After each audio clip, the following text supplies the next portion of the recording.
শত অত্যাচারেও যখন নারীকে দমানো যায় না, যখন সে অবিচল হাঁটতে থাকে তার লক্ষ্যের দিকে, তখন পুরুষ ভয় পায়, তখন সমাজ আতঙ্কে কেঁপে ওঠে।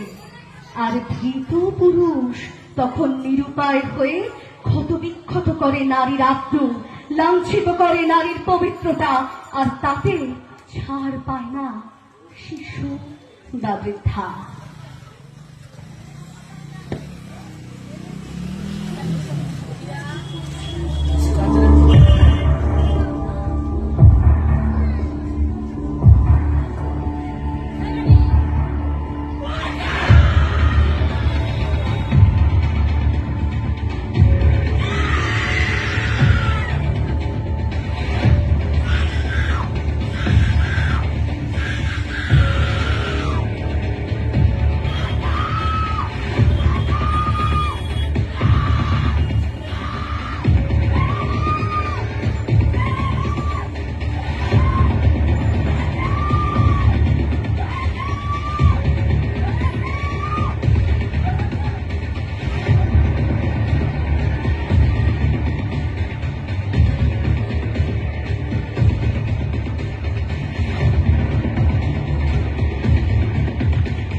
আমি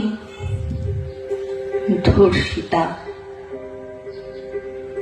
হ্যাঁ, এটাই এখন আমার একমাত্র পরিচয়।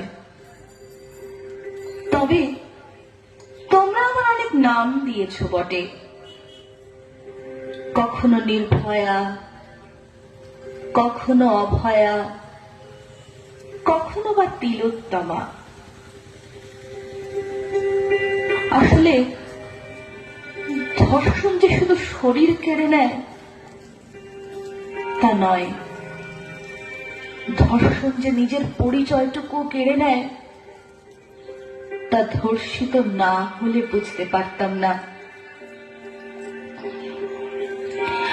আমার অনেক স্বপ্ন ছিল জানো, আমার স্বপ্ন ছিল নিজেকে প্রতিষ্ঠা করার, আমার স্বপ্ন ছিল মাথা উঁচু করে বাঁচার, আমার স্বপ্ন ছিল একটা সুখী সংসারের, আমার স্বপ্ন ছিল একটা ভরপুর দাম্পত্যের, আমার স্বপ্ন ছিল একটা সফল মাতৃত্বের। মনে প্রাণে চাইতাম আমার পরিচয় পরিচিত হবে আমার পরিবার। তা হলেও বটে, ধর্ষিতার বাবা মা হিসাবে। সেদিন রাতে যখন একা পথ হেঁটে ফিরছিলাম, বিশ্বাস করো একটুও ভয় করেনি আমার। কিন্তু আমার শহর, আমার রাস্তা, চির চেনা পথঘাট।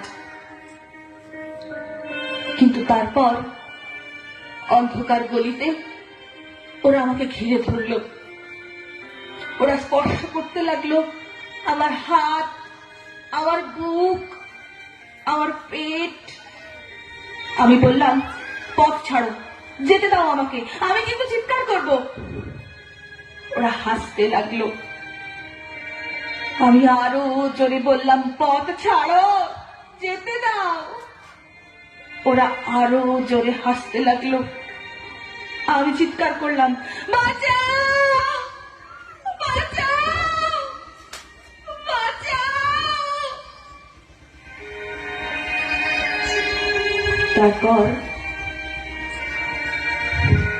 তারপর শুধুই অন্ধকার,